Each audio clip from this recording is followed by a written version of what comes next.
सकता कि अगर ई, इसमें डिफरेंट डिफरेंट केसेस लेंगे अपन की ई वेक्टर और बी वेक्टर के। मान लो अभी केवल ई वेक्टर प्रेजेंट है, ठीक है।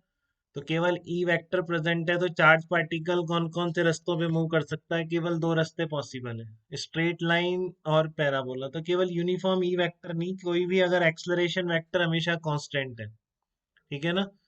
अगर ए वेक्टर हमेशा कांस्टेंट होता है, जैसे आप प्रोजेक्टाइल मोशन में देखते हैं, काइनेमेटिक्स में पढ़ते हैं, वहां पे आपका जी वेक्टर हमेशा कांस्टेंट रहता है, तो ट्रेजेक्ट्री क्या निकल के आती है? पैराबोलाइड ट्रेजेक्ट्री तो होती है, क्योंकि हर पॉइंट पर एक्सलरेशन जी वेक्टर है, ठीक है ना। तो ऐसा जब भी कांस्टेंट ए वेक्टर है तो पार्टिकल केवल दो ही रास्तों पे चल सकता है। अगर ए वेक्टर के अलोंग उसको आप प्रोजेक्ट कर देंगे तो वो स्ट्रेट लाइन पे जाएगा, ए वेक्टर से किसी एंगल पर प्रोजेक्ट करेंगे, ठीक है, तो आपका वो किस पर जाएगा? तो उसकी ट्रेजेक्ट्री क्या हो जाएगी? पैराबोला हो जाएगी, ठीक है। तो केस नंबर 2 देखो, केस नंबर 2 में मैं कह रहा हूँ कि ओनली बी वेक्टर प्रेजेंट है।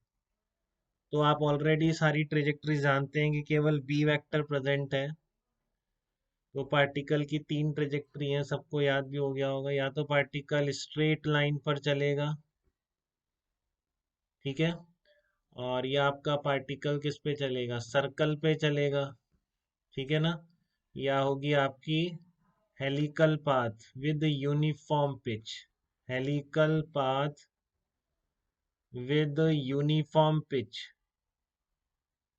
ठीक है ना, helical path with uniform pitch होगा। देखो आपको इसमें तो डाउट नहीं है, दोनों केसेस क्लियर हैं आपके, ठीक है ना। फिर हम और केसेस अभी एक एक करके यहाँ से लेंगे, ये वाला नहीं लेंगे, ये वाला हमने काइनेमेटिक्स में ले चुके हैं, ये थोड़ी लेंगे ओनली ई वेक्टर वाला। हम इसकी इक्वेशन निकालेंगे, सर्कल की और हेलिकल मोशन की। ये केसेस इंपॉर्टेंट है, कैसे निकालनी बताता हूँ।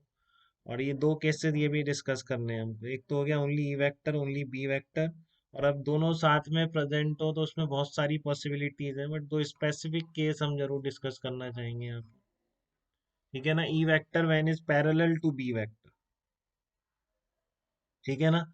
तो अभी अब केवल दो पॉसिबिलिटीज हैं। अगर ई वेक्टर, अब इसकी बात करेंगे अपन बाद में, अभी नहीं कर रहा, अभी जस्ट मैं लिख रहा हूँ, एक एक करके लेंगे। ई वेक्टर और बी वेक्टर अगर पैरेलल हैं तो भी दो ही रास्ते पॉसिबल हैं, ठीक है ना। या तो स्ट्रेट लाइन होगा पार्टिकल का पाथ, या तो पार्टिकल स्ट्रेट लाइन पे चलेगा, ठीक है।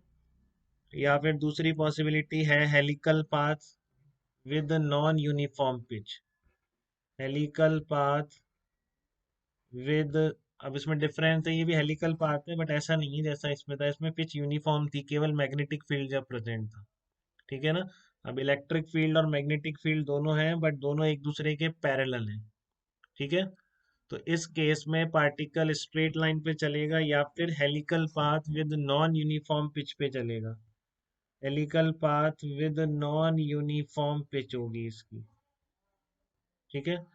और सबसे लास्ट वाला है आपके फोर्थ पार्ट की अगर बात करूँ, तो दोनों अगर परपेंडिकुलर होंगे तो दो तरह के रास्ते हो सकते हैं, ठीक है। एक हो सकता है या तो स्ट्रेट लाइन पर पार्टिकल चला जाए, तो वो कंडीशन देखेंगे, बहुत इंपॉर्टेंट है स्ट्रेट लाइन पर जाने की, ठीक है। और सेकंड पार्टिकल साइक्लॉइडल पाथ पे चल रहा है। ये हमारे कोर्स में नहीं है बिल्कुल साइक्लॉइडल, क्योंकि हम मैथ में नहीं पढ़ते।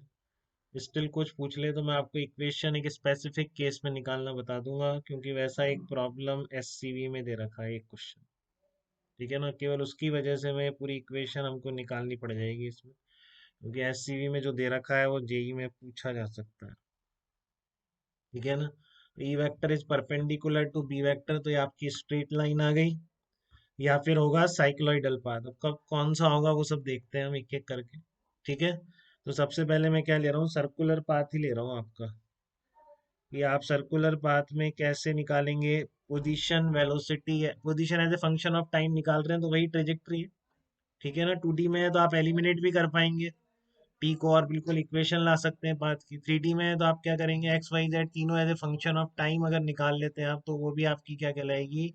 ट्रेजेक्ट्री की इक्वेशन कहलाएगी, ठीक है। तो मैं सर्कुलर पाथ ले रहा हूँ सबसे पहले, बाकी ये दोनों क्लियर है हमको, स्ट्रेट लाइन पता है सीधा चला जाएगा, ठीक है ना। सर्कल में किस पोजीशन जो है एक्स और कोऑर्डिनेट टाइम के साथ कैसे वेरी करेंगे, और हेलिकल पाथ पे जब चलेगा तब कोऑर्डिनेट्स टाइम के साथ कैसे वेरी करेंगे, तो वो चीजें देखेंगे हम सबसे पहले। ठीक है।